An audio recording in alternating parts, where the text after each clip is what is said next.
Hello, Patricia Oliva here with Liberty National Title. I am excited to be sitting alongside a property owner who I'm so thankful that has come on to this podcast. I think it's important that any property owner, for that matter, connects with a title insurance company before they put the house on the market. So I want to talk a little bit about why. Why did you contact us to run title against the house?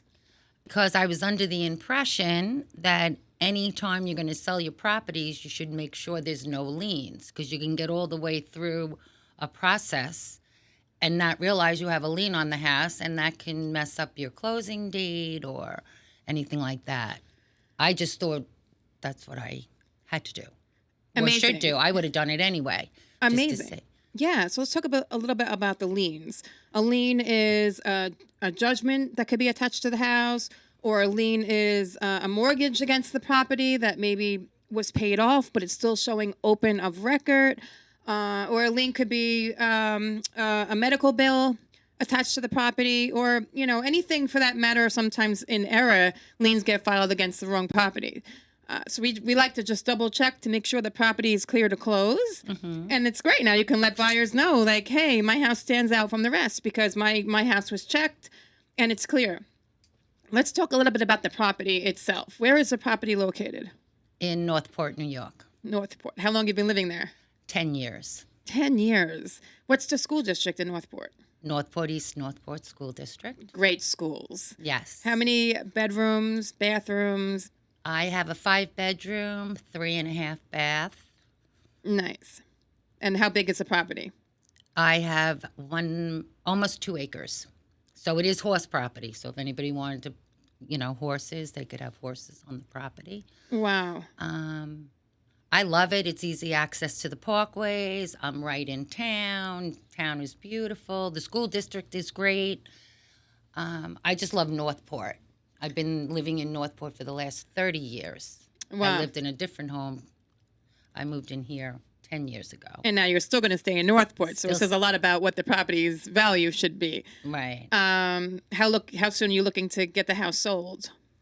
I'm looking, because I'm in contract on one house. I was hoping, and I'm supposed to close on or around September 15th, so that's what I'm looking at, somewhere in September. Awesome. So I can go from one to the other and hopefully get a closing both the same day, which would be perfect. Yeah, that's great, right? Yeah. Close one chapter and reopen a new one. Exactly. And now we have title already, so it's just speeding up the whole process. Yes. Did you know they have closing costs? Do I know that I have closing costs? Majority of homeowners don't know. Well, I'm assuming I have the lawyer fees. Yep. I have the title search fees. I'm not responsible, right? I'm not responsible for the commissions to the real estates. I'm responsible for yes, I am responsible. Yeah. I'm not responsible for the one I'm buying. Right. That goes through them. Yeah. I am responsible. Yeah. So then you have to transfer tax to New York State. You have to pay transfer tax based on the purchase price of the home. And then if you have any mortgage to pay off, I forgot if there's a mortgage, then you pay a satisfaction fee to record that mortgage off the property. Mm-hmm. And then you have to pay the title closer at the closing table that calls and verifies the mortgage and make sure that the money gets sent to the lender to pay off the loan. Mm-hmm. Yeah, I could give you an itemized breakdown of what it's going to cost to get to the closing. That would be great. Yeah, because I do have a little bit of a mortgage that has to be paid off, but also too, do people know, like? Well, I guess that doesn't have nothing to do with it, because you're entitled, your primary residence, you're entitled to $500,000 in capital gains above what you paid for your house, and then everything over that you pay capital gains tax on, correct? Right. Yeah. So I don't know if people know that either. Yeah, they don't know. So, no, they're clueless. Yeah.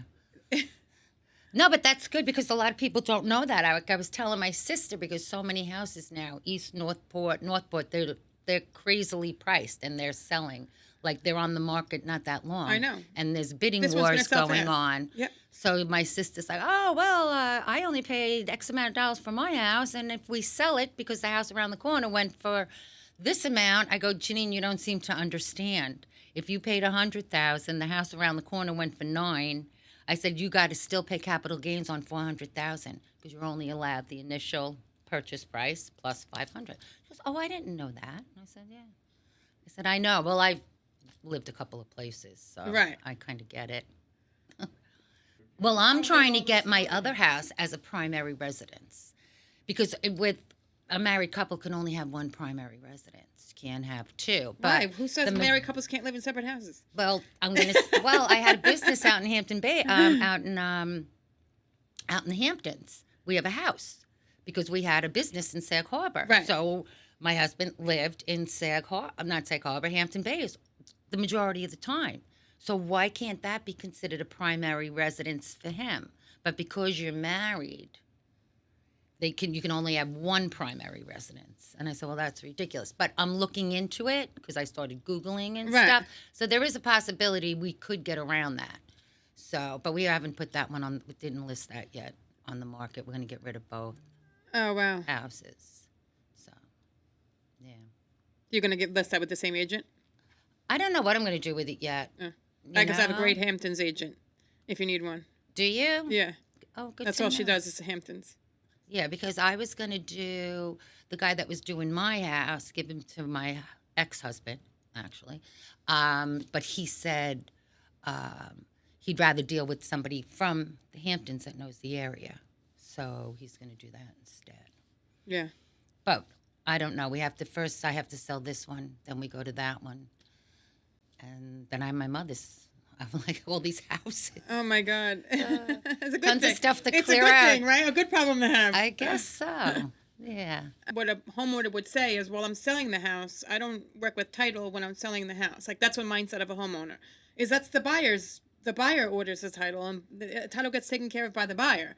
What prompt you as the homeowner to your house to think, well, let me check to make sure that everything is okay with this property before I put the house on the market?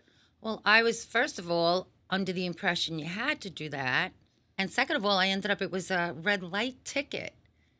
That's all it was. And I had to go down to the town and pay that.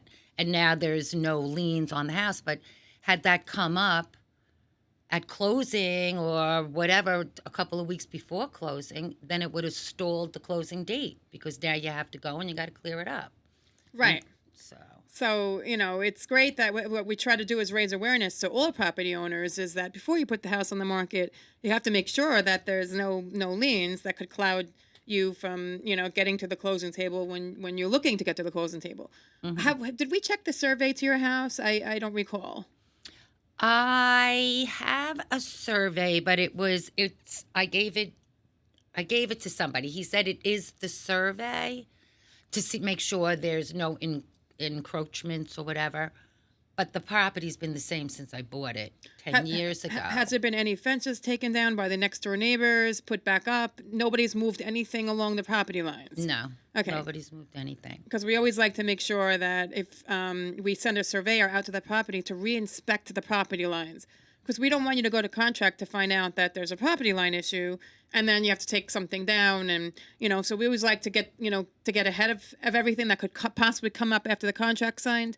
So if you can get me the survey, I can look at it. And then if I can send a surveyor to the house to re-inspect the property lines, it just lets the buyer know property lines are intact. We don't have any issues with the property lines. Oh, okay. Yeah. I have. It's not a big, a lot of times your surveys are big. Right. They're huge, but I have a smaller one. And I was told that's a survey and it should be fine. And I know that I haven't put up any fences. I know nothing's been taken down. A lot of the property isn't even used. You know what I mean? I only use a little part of it. Right. And even if you see a fence around the backyard, certain area, Right. that's just to keep the dogs in. That has nothing to do with the property line. The property line is probably another 20 feet Right. off that fence. And did we check for open permits? I don't think, a permit, to put a fence in or a driveway? Is that Just to what make we're sure talking that about? you have permits for everything that, the town would request a permit for. Sometimes also that becomes a surprise where the homeowner thinks they put, in addition to the property, or they did something that the town requires a permit for, And then, of course, it comes up after the contract signed when we order the certificate of occupancy from the town, and then the town tells us there's an open permit for something that was done to the property. Now, if somebody I know already went down to the town and had it all looked into and told me there was nothing open, then that means there's no open permits, right? I would hope so. If you could Yeah. send me what was given to them at the town, I'd be able to look at it and let you know. Okay. Just to have another set of eyes on it. Okay, great. Thank you. Because this all becomes closing delays when buyer goes to take a mortgage and the bank is now saying, oh, there's open permits, we can't close unless those permits get closed out. Well, what do you think about a survey if it was in 2014? They had a survey on the property, and now you're closing in 2024. Is it necessary to get another survey? Good question. So we could use a survey that's within 10 years as long as there's been no changes made to the property, meaning there's nothing put up on the property from the last survey. Because what we do is we send a surveyor to re-inspect, and then if they see something added to the property that's not on the survey, they're going to advise the buyer to purchase a new one. But if there's been no changes made, meaning the fences had not moved by you, by the neighbors, wrapped around the property, the back of the house, sides of the house, nobody's moved the fence, then the surveyor would mention to the buyer that, we could use that survey. But being in the title insurance business, I always recommend the buyer purchases a new one because I feel that, we don't know if there's a survey on the a mistake on the prior survey. And then the buyer's, we're going to insure over that prior survey with a mistake. So I always like to, have to say to the buyer, you're buying the house for, 1 point something, add the expense of the survey because it's well worth it. It's ensuring the buyer that there's no property line issues. No, I can't. I know. No, this is a shout out definitely to Liberty Mutual Title Company because, Liberty Title Company, right? It's not mutual. Did you want her to say I am a consumer? I'm a consumer, and they've walked me through the whole process. I feel very confident now that everything that I needed to do prior to selling is taken care of. They're professionals, and shout out to Liberty National Title. Thank you. Thank you for joining me.